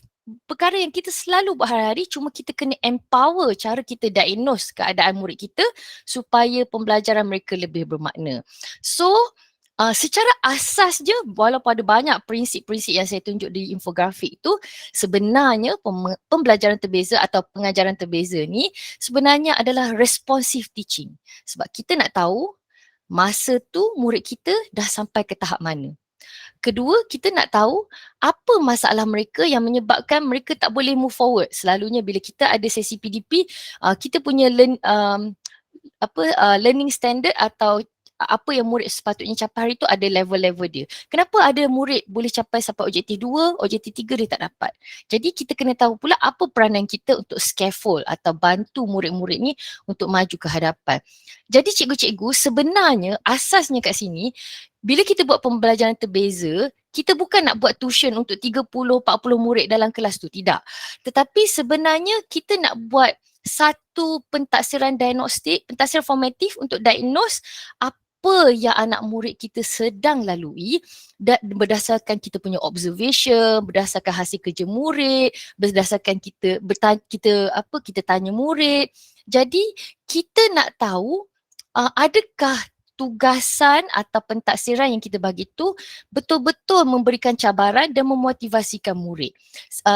Jadi mereka yang saya sebut cabaran kat sini bukannya cabaran untuk dari segi masalah akses dan sebagainya, dia tak boleh nak buat research lah dan sebagainya, tapi cabaran dari segi apa konsep sains yang kita nak ketengahkan. Dia tercabar untuk belajar macam mana nak tingkatkan pengetahuan dia supaya boleh belajar untuk belajar memahami konsep sains tersebut. Contohnya macam dalam biologi kita ada topik conservation, ekosistem.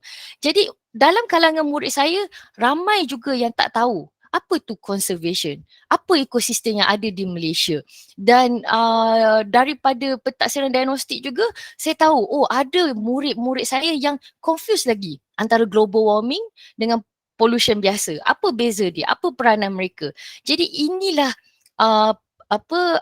benefit kepada pembelajaran terbeza ni. Kita boleh pinpoint the actual core issue yang dialami oleh murid-murid kita supaya kita boleh modify strategi pengajaran kita dengan lebih baik lagi lah.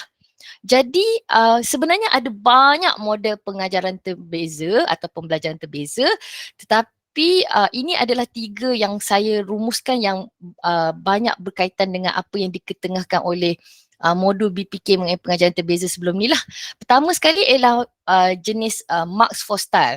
Murid semua dapat tugasan sama, tapi kita bezakan dari segi tahap pencapaian murid dalam menyelesaikan tugasan. Degree of difficulty pula selalunya dijalankan oleh cikgu matematik. Maknanya tahap kesukaran yang berbeza diberikan kepada murid yang berbeza.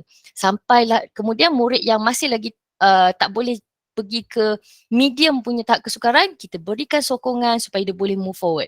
Tetapi model yang ketiga ni adalah model yang selalu saya gunakan, support model. Semua murid dapat tugasan yang sama, tapi saya bezakan dari segi jenis support yang saya berikan. Ada murid yang kita bagi tugasan dengan sedikit guideline seperti kita bagi rubrik pemakan dan sebagainya, dia boleh terus buat. Tapi ada setengah murid kita kena guide dari segi okey, bila dia nak buat Google search, okey apa keyword yang sesuai, kita bincangkan, kita gunakan teknik penyoalan yang baik supaya murid boleh keluarkan idea, boleh brainstorm sama-sama untuk buat projek project based learning ke, problem based learning ke, walaupun kita nampak murid tu tak boleh pergi, tapi dengan scaffold Cikgu Natra, ya. bagus model pengajaran berbeza ni ya. Jadi kita tahu dekat Malaysia ni bilangan pelajar dalam satu kelas agak ramai. Jadi macam mana Cikgu Natra handle supaya tak ada budak yang kecil hati ke, tak ada pelajar yang tertinggal ke, cabaran tu ada. Tetapi macam mana cikgu bantu? Silakan. Okey, pertama sekali ialah saya tunjukkan ya dekat sini. Okey. Pertama sekali bila saya dapat kelas, saya akan buat sedikit survey untuk dapatkan profil murid. Jadi daripada profil murid tu, ini profil murid semasa PDPR dan ini pula profil murid selepas PDPR. Berdasarkan profil murid dan berdasarkan perbezaan pencapaian mereka, saya selalu pairkan murid-murid ni dan pair ada dan grouping pun ada. Jadi saya emphasize kepada peer tutoring juga.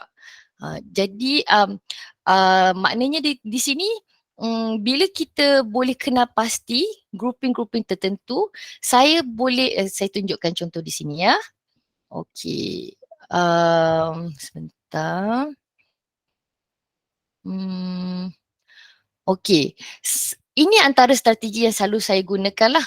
Apabila kita dapat kenal pasti murid kita ada different level, pertama kita pairingkan dan kita buat flexible grouping.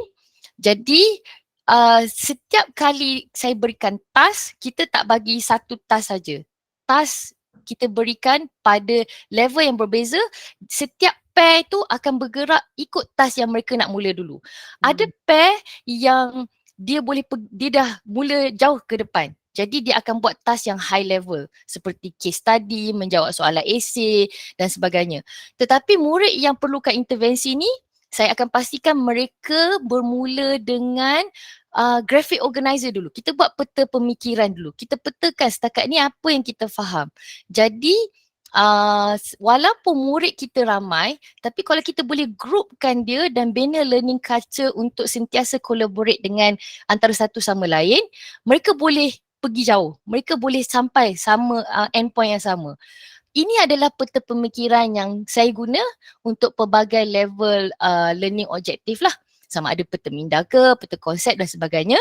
Jadi murid-murid yang berada pada aras yang dia setiap topik tu tak semestinya murid yang sama pada aras yang rendah.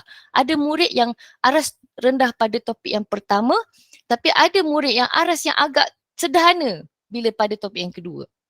Jadi mereka akan buat jadi tidak semestinya setiap topik tu mereka akan bermula dengan membuat peta pemikiran macam ni lah.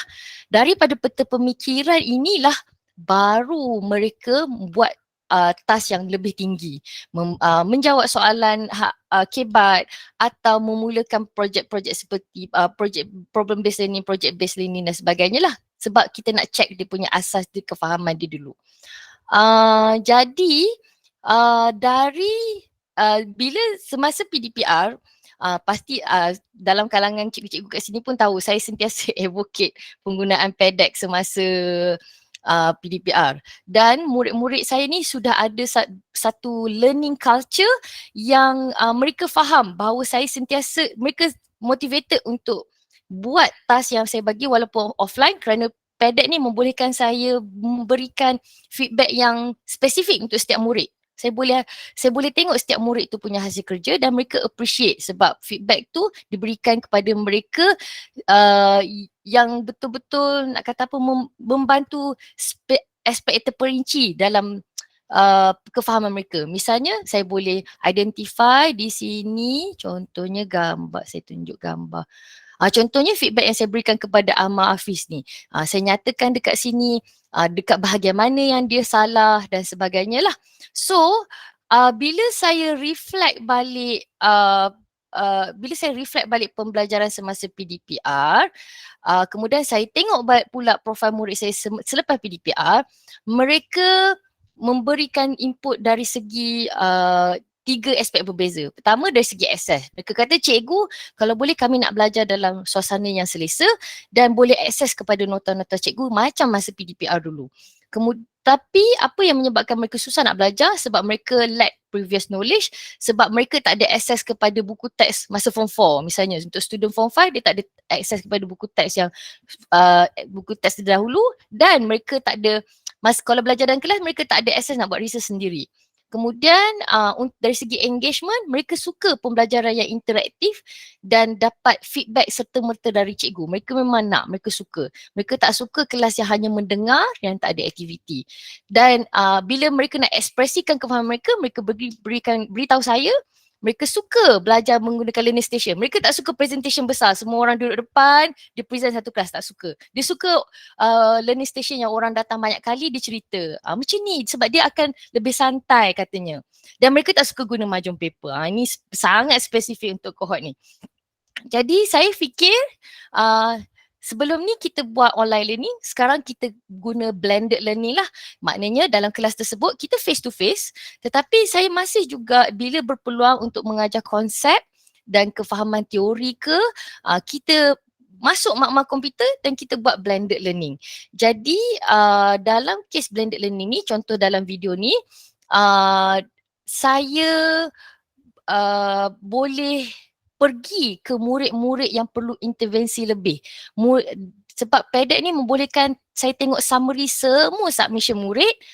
Murid yang masih belum mencapai tahap yang sepatutnya pada masa tu, saya boleh pergi kepada murid tu dan intervene mana yang perlu. Jadi murid-murid yang boleh, dia boleh pergi move forward macam tu.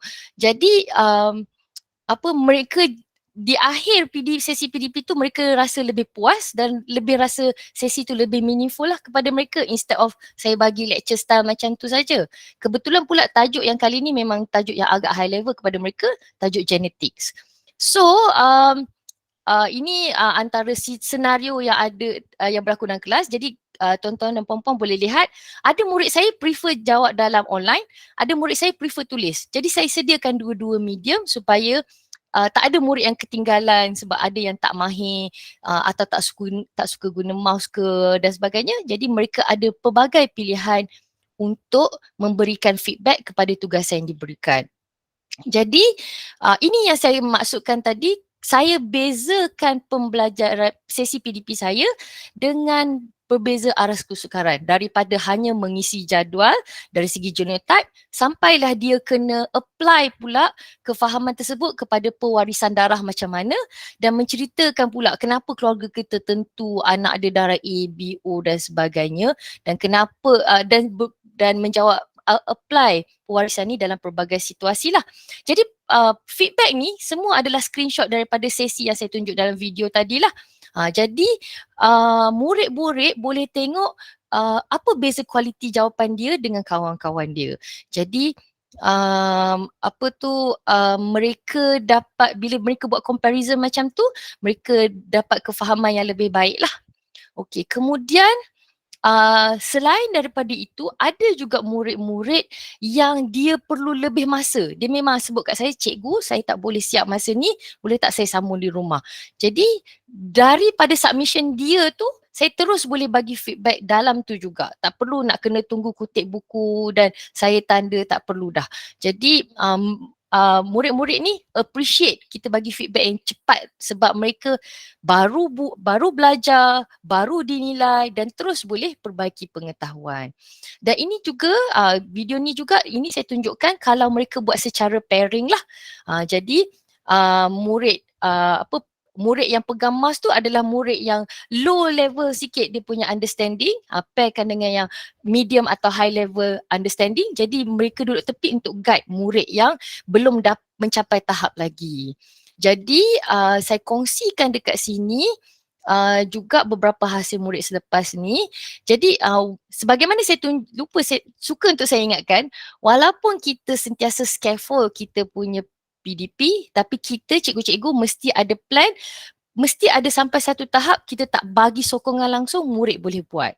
Jadi ini yang berlaku pada hasil kerja murid yang ni lah. Jadi yang untuk tugasan ni saya terus bagi soalan-soalan level SPM yang aras berbeza aras. Jadi murid-murid tu sendiri dia apply. Okey, kita kena buat peta pemikiran dulu. Lepas tu baru kita plan jawapan kita dan sebagainya. Jadi jawapan mereka dan kefahaman mereka lebih tersusun. Dan apabila mereka semakin yakin dengan kefahaman mereka, kita boleh bezakan hasil kerja murid melalui sebagai contoh di sini saya tunjukkan case study murid-murid tingkatan 3. Jadi kita belajar tu guna blended learning, tapi bila mereka present finding mereka tu, mereka present guna Manila Card sebab Cikgu Azra kata best ada mak-mak komputer kan. Masalah mak-mak komputer ni kita berebut lah. So hari yang tak boleh akses kepada mak-mak komputer tu, presentation semua Manila Card. Jadi yang saya tunjukkan dalam video ni, murid-murid saya sebelum ni dia tak suka presentation sebab dia tak suka penilaian daripada kawan-kawan. Tapi bila kita dah bina budaya learning culture dalam kelas, yang saya tunjukkan dalam video ni adalah murid-murid yang bawa rubrik pemakan dan mereka menilai hasil kerja kawan-kawan dia pula. Dan mereka bila kita tanya mereka boleh justify. Kenapa saya bagi organisation dekat grup ni 3? Sebab bila saya baca saya nampak dia guna peta pemikiran yang baik, dia guna jadual dan sebagainya. So bila mereka boleh nilai dan justify hasil kerja murid yang lain, ini menunjukkan mereka sendiri ada good understanding of the content dan boleh menilai dengan baik hasil kerja murid lain. Jadi to summarize, apa impak positif yang saya nampak setakat ini? Kita memang nampak sesi pembelajaran memang menyeronokkan. Kelas saya memang bising dan memang banyak bercakap. Dan keterlibatan murid semakin tinggi dan budaya pembelajaran yang positif. Tak ada dah malu-malu orang yang sama present dan sebagainya lah. So bila kita tengok pula dari segi kreativiti murid, mereka jadi semakin yakin untuk guna pelbagai kaedah untuk demonstrasikan kefahaman mereka. Contohnya kat sini, ini baru berlaku pagi tadi. Kumpulan ni sebenarnya dia nak cerita mengenai formula work sama dengan FS. Tapi ada, kalau tengok kat situ ada bapa, ada ibu, ada baby, ada 2 adik-beradik. Kemudian dia cerita aplikasi proses ni, work sama FS ni dalam bentuk lakonan.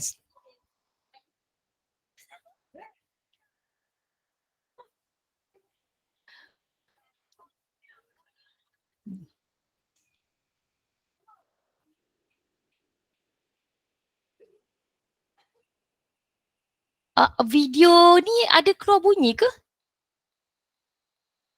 Okey. Okey, saya pasang balik.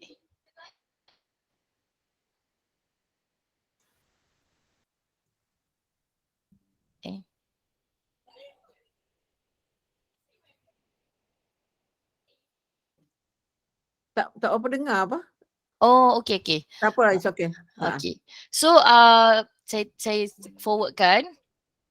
So towards the end di sini, kita nampak dekat sini, mereka tunjukkan macam mana nak guna apply W sama dengan FS dalam situasi tu. Situasi dia ialah bapa ni bawa baby dari ibu pergi ke Singki. Jadi ada distance kat situ, daripada mass baby tu tukar jadi force dan sebagainya lah. Mereka siap tunjuk macam mana nak apply, ada flashcard dan sebagainya. Jadi bila kita ada learning culture yang baik, murid-murid confident, jadi kita akan discover pelbagai jenis hasil murid dan kreativiti murid dan hasil daripada rasa yakin mereka untuk kehadapan, yakin untuk menjana idea dan sebagainya lah. So jadi sebagai penutup kepada perkongsian saya pada hari ini, seringkali apabila saya plan pelbagai strategi PDP ke, problem based learning ke, project based learning ke, saya tengok hasil pencapaian murid, saya akan sentiasa bertanya kepada diri saya sendiri, okey, murid develop ke tidak? Jika murid develop, does the student develop because of my strategy or despite of my strategy? Sebab itulah kita sentiasa kena memastikan strategi PDP kita sentiasa ada evidence based, macam Cikgu Azura tadi ada kajian tindakan, supaya kita boleh pinpoint pada bahagian mana yang kita perlu tambah baik, pada bahagian mana yang kita boleh teruskan. So sekian saja perkongsian saya pada hari ini. Saya kembalikan kepada Prof. Datuk Nuraini. Alhamdulillah ya. Ketiga-tiga panel kita really inspire kita. Betul tak? Please key in dekat chat. Are you agree with me? Yes. You know, are you inspired already? Yeah. So alhamdulillah kita dapat banyak hari ni ya. Macam mana tadi pengajaran terbeza? Memanglah terbeza. Sebab kita semua dilahirkan dengan keistimewaan masing-masing.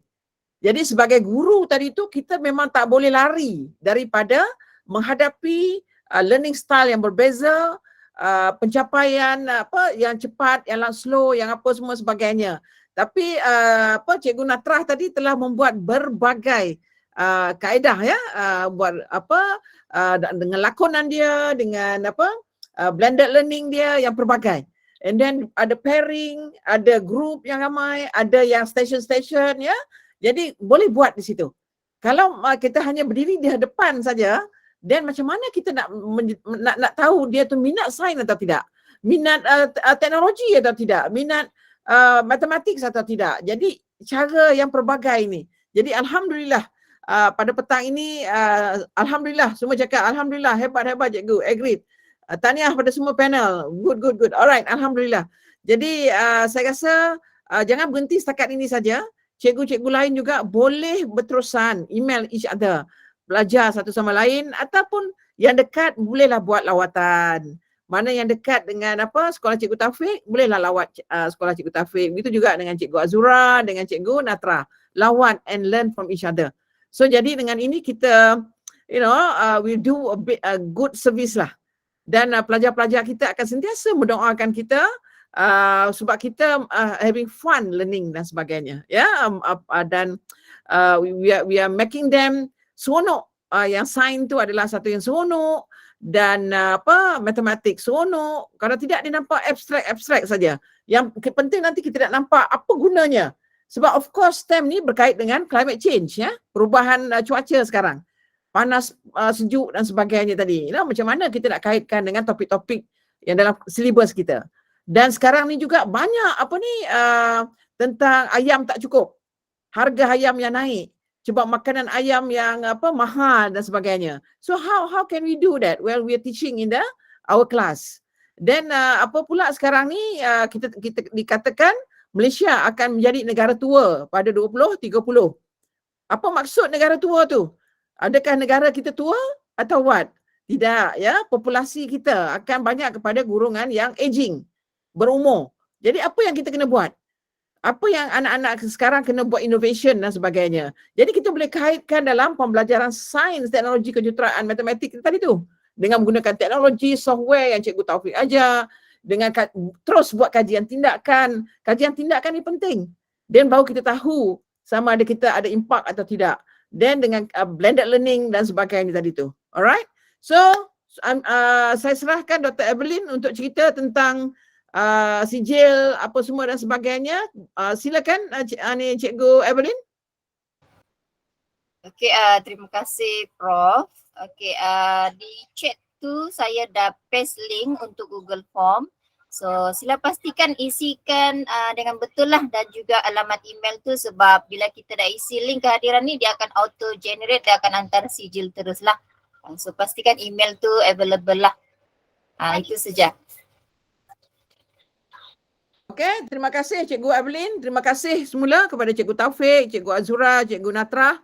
Okey, dan diharap insya-Allah bulan akan datang kita berkongsi dengan ramai lagi-lagi panel-panel guru yang lain untuk membantu menyemarakkan proses pengajaran pembelajaran kita, dan anak-anak kita suka dengan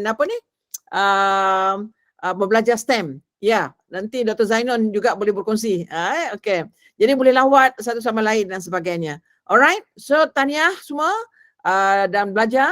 So teruskan maju jaya dan jangan lupa join Persatuan STEM Kebangsaan kita, National STEM Association, dan kita akan ada banyak ada pelbagai, dan pada 27 hari bulan ini, 27 Oktober ini, kita akan adakan pertandingan Pekat Kebangsaan Teater STEM, dan beberapa pemenang-pemenang daripada beberapa pertandingan mengikut negeri dan daerah akan dibawa ke Dewan Bahasa pada 27 hari bulan ini, di mana kita lihat bagaimana anak-anak ini menghasilkan produk inovasi dan melakonkan di atas pentas, ya, dan mereka akan dijuri dan akan mendapat hadiah-hadiah tempat pertama sebanyak RM1,000 dan sebagainya.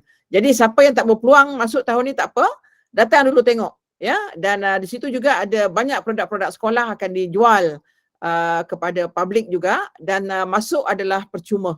Dia mula daripada pukul 9 pagi sampai pukul 1, pertandingan pementasan teater oleh beberapa buah sekolah yang telah berjaya masuk finalis, dan pada 2 petang sampai 3 petang kita akan adakan forum ala teater STEM.